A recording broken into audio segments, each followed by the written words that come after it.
Oi, pessoal, tudo bem? Se você ainda não me conhece, meu nome é Mona Lisa Nunes, eu sou médica, estou me especializando em dermatologia e eu estou no momento na Ásia. Eu estou viajando na Ásia tem mais ou menos 3 semanas e muito tem se perguntado sobre o coronavírus. A minha viagem teve vários empecilhos por conta do vírus. Então eu vim aqui hoje nesse vídeo contar tudo sobre coronavírus. Vocês vão saber que vírus é esse, de onde que ele veio, como se prevenir, quais as consequências da infecção, o que é que a gente pode fazer para evitar e por aí vai. Então é um vídeo bem completo, eu espero que vocês gostem. Antes de mais nada, já clique em gostei, se inscreve aqui no canal, a gente tá quase chegando nos 500 mil inscritos. E me segue lá no Instagram, porque eu sempre conto tudo primeiro lá no Instagram, tá bom? É Mona Nunes Oficial. Então, gente, quem é, de onde veio esse tal de coronavírus? Coronavírus, na realidade, não é um vírus, é um grupo, uma família de vírus que já são conhecidos há mais de 60 anos aproximadamente. Então, já tiveram outros surtos de coronavírus. Dois foram mais conhecidos, que foi um surto que teve em 2002 na Ásia e outro que foi em 2013, se eu não me engano, no Oriente Médio. Mas então, se o coronavírus já era conhecido, já existia, por que tá esse estardalhaço? Acontece que esse coronavírus que surgiu agora em dezembro de 2019 na China é um coronavírus novo, fruto de mutação do vírus. O vírus mutou e acabou em uma versão, digamos assim, mais agressiva e altamente infecciosa, o que chama atenção e que preocupa o mundo inteiro. Mas como foi que isso aconteceu? Rapidamente para vocês entenderem. Em dezembro de 2019, numa cidade chamada Wuhan, na China, começaram a surgir surtos de pneumonia, uma pneumonia grave, bem diferente, do nada ela surgia nas pessoas e levando a óbito em pouco tempo. E aí os profissionais de saúde lá da China começaram a pesquisar para tentar descobrir de onde estava vindo esse surto e o que é que estava causando esse surto. Em relativamente pouco tempo eles perceberam que era um vírus da família coronavírus, mas era um vírus diferente e identificaram que a possível origem dessa contaminação se deu em um mercado de frutos do mar, na verdade de animais, um mercado, aqueles mercadões da China, que tem vários tipos de animais. Os animais são vendidos vivos muitas das vezes, ficam em condições totalmente insalubres, amontoados, e a provável fonte de contaminação foi nesse mercado. As pessoas que estavam sendo contaminadas tiveram contato com esse mercado. Acredita-se que a infecção surgiu primeiro nos animais, então acontece que alguns vírus eles ficam como hospedeiros nos animais sem dar doença nos animais. Então os animais estavam transmitindo a doença um para os outros inicialmente, sem apresentar nenhum sintoma. Então estavam lá de boa, principalmente morcegos, aves. Só que aí depois essa infecção, o vírus mutou e adquiriu uma habilidade de infectar seres humanos. E inicialmente o pessoal pensou que a infecção só se dava de animal para humano, mas com o tempo foi descoberto que infelizmente a infecção passa de ser humano para ser humano, o que é bem mais difícil de controlar. Então, quando eles descobriram que era um coronavírus, inclusive coronavírus é chamado porque o vírus tem uma espícula em formato de coroa, então a China começou a investir muito em tentar descobrir mais sobre esse vírus, inclusive eles construíram um hospital em 10 dias, um hospital gigante, para cuidar desses doentes. E algumas coisas foram descobertas até hoje. Eu tô gravando esse vídeo no dia 3 de março, para vocês terem uma ideia, 3 de março de 2020. Então, as informações que eu passar aqui podem ser que sofram atualizações hoje, mais tarde, amanhã. Tudo tá muito novo, tudo tá muito inconstante, mas as informações que a Organização Mundial de Saúde e aqui também no Brasil estão passando para nós médicos é o seguinte. A doença foi chamada de Covid-19, né? Coronavírus Disease, que é o D 2019, porque ela surgiu em dezembro de 2019. É causado por um vírus da família coronavírus novo.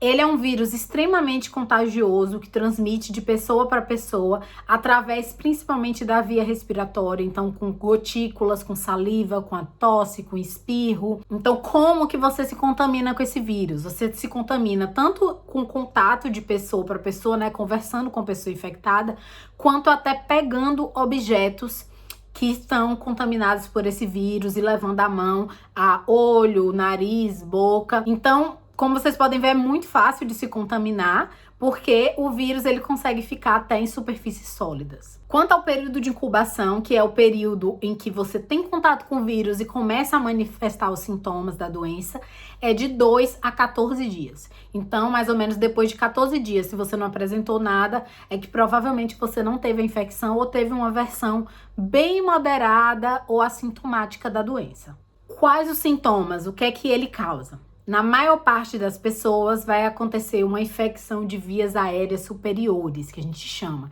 que é aqui nariz, garganta. Então é aqueles sintomas de um resfriado comum, gente. Tosse, coriza, uma febre, moleza, uma dor no corpo. Os sintomas bem clássicos, bem típicos de uma gripe, de um resfriado comum. Mas em algumas pessoas, por motivos que ainda não estão muito claros, o vírus consegue infectar as vias aéreas inferiores, que já é brônquios, pulmões, causando quadros mais graves, como por exemplo a pneumonia.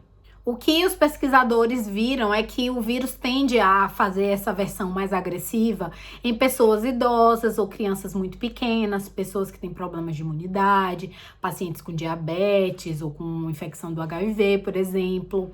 Então, as formas mais graves da doença normalmente se dão nesse público. Outra coisa também que infelizmente foi descoberto é que mesmo sem apresentar sintomas, a pessoa consegue transmitir a doença. Então, você lá, sintomático, você não sabe que você está doente, mas está com a infecção do vírus rolando e você está transmitindo para outras pessoas. E esses fatores fazem com que o vírus seja extremamente contagioso. Mas apesar de tudo isso, apesar dele ser muito contagioso, hoje a taxa de letalidade dele é baixa. Cerca de 2% das pessoas que são infectadas com o vírus vão a óbito. Então é uma taxa relativamente baixa. Por exemplo, sarampo mata muito mais, febre amarela mata muito mais, doenças comuns aqui no Brasil, a gripe mata mais no Brasil do que, por exemplo, o coronavírus. Só que como é algo novo, ele assusta, porque o ser humano ele tende a ter medo de coisas que ele não conhece, que ele não domina. Então agora vamos aprender como a gente pode se proteger. O que é que a gente está aprendendo com essa infecção? O que é que a gente tem que mudar no nosso dia a dia? A principal coisa, gente, antes de comprar máscara de tuberculose para se proteger, é lavar as mãos e aprender a lavar as mãos direito. Atenção, não é só lavar a mão rapidinho com sabão ou só com água, não. É lavar bem, lavar entre os dedos, lavar toda a mão, aqui a região do punho, com água e sabão por pelo menos 20 segundos. Essa é a recomendação. Lava também assim a região das unhas, tá? Então você esfrega aqui, esfrega aqui, esfrega aqui, esfrega entre os dedos, esfrega as unhas, lava bem. Sempre que for na rua, sempre que você lembrar, lava a mão. Antes de comer, antes de levar a mão para alimentos, para a boca, para o rosto. E quando você estiver na rua ou impossibilitado de lavar a mão com água e sabão, você pode usar um álcool em gel que tenha fator 70 ou 60 pelo menos, que ele consegue também ajudar. Outra coisa super importante é evitar levar a mão para boca, nariz e olho. Ao meu ver, o que a máscara mais ajuda não é a evitar a gotícula de cair em você. É porque quando você tá com a máscara, você evita de ficar colocando a mão na boca, colocando a mão no rosto. Você se lembra que você está se protegendo de uma infecção, de um vírus contagioso. E aí você acaba ficando mais consciente disso e observando mais o movimento das suas mãos. E claro, né, parece óbvio, mas é bom lembrar. Se você tem alguém, se você tá vendo alguém que tá tossindo, espirrando, tenta ficar longe dessa pessoa, se afastar, porque realmente a contaminação ela aumenta muito com a proximidade. E também com ambientes fechados, tá? Então, tenta sempre ficar em ambientes mais ventilados, mais arejados, mas às vezes não é possível, né? Por exemplo, agora eu tô viajando, é um bocado de avião, é aeroporto, lugar extremamente fechado, mas aí eu redobro a questão de lavar as mãos. Uma pergunta que me fazem muito é em relação ao sistema imunológico. Mona, como a gente faz para aumentar o nosso sistema imunológico? Como a gente faz para se proteger desse vírus? Porque é claro que o sistema imunológico, ele interfere sim na infecção que você vai ter, se você vai se infectar ou não, mesmo tendo contato com o vírus, se você vai ter uma versão mais branda ou mais agressiva da doença. Então, o sistema imunológico é tudo pra gente. Só que por mais que vocês queiram uma solução mágica, uma pílula que vai aumentar a imunidade de vocês, isso não existe, gente. Se alguém prometer isso pra vocês, é pura balela. O que aumenta o nosso sistema imunológico são coisas básicas, né? É se alimentar bem, é dormir bem, é comer, é fazer exercício físico, é manter uma rotina saudável, é diminuir o estresse. Então, é isso que aumenta o nosso sistema imunológico. Quem nunca estava passando por um momento de super estresse, comendo mal e aparece um bocado de espinha ou pega uma gripe?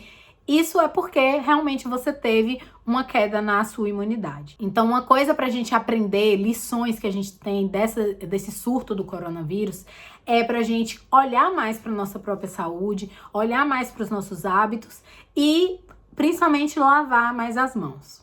E em relação a tratamento, existe uma cura do coronavírus?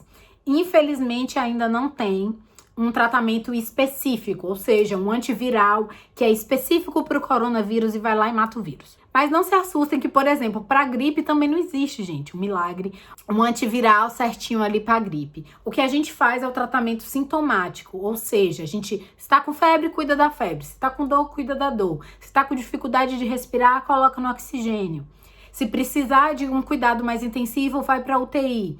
Então, o que é feito é esse tratamento sintomático, até porque a doença ela tem um período de início e de término. A gente só precisa manter o paciente estável para que ele, a própria imunidade dele, lute contra o vírus. Ainda não existe uma vacina, mas eu acho que vão descobrir essa vacina muito em breve, porque o mundo todo está pesquisando, tá todo mundo aí botando força para achar uma solução, uma cura para esse vírus. Mas assim como a vacina da gripe, todo ano você tem que estar tomando, porque é um vírus extremamente mutável, provavelmente com o coronavírus vai ser a mesma coisa.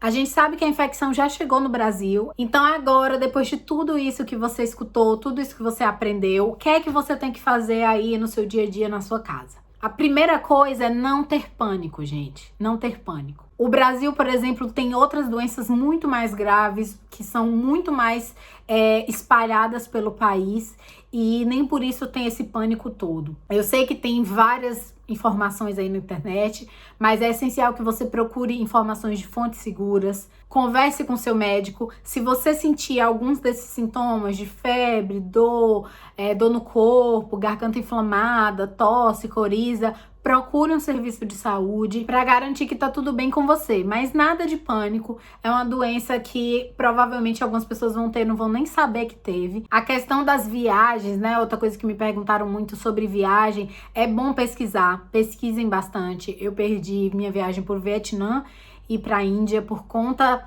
dessas regulamentações do coronavírus. Eu indico que vocês liguem para as embaixadas, porque nem sempre vocês encontram informações na internet. Então liguem para vocês evitarem prejuízos.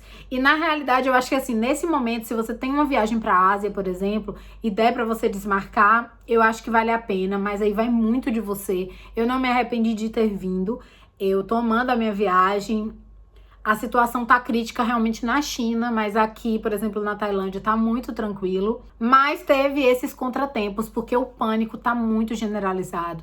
Tá acontecendo muito preconceito contra os chineses. Eu vou até fazer outro vídeo sobre isso pra vocês, a realidade do coronavírus aqui na Ásia mesmo, o que é que a gente tá experienciando. Mas é isso, gente. Eu espero ter tirado dúvidas de vocês, tá? Não precisa ter esse pânico, é pra estar alerta, mas não em pânico, tá bom? Qualquer dúvida, deixem aqui nos comentários e compartilhem esses vídeos com os amigos de vocês para mais gente ter informação mais certinha sobre o coronavírus. Um beijo e até mais. Tchau!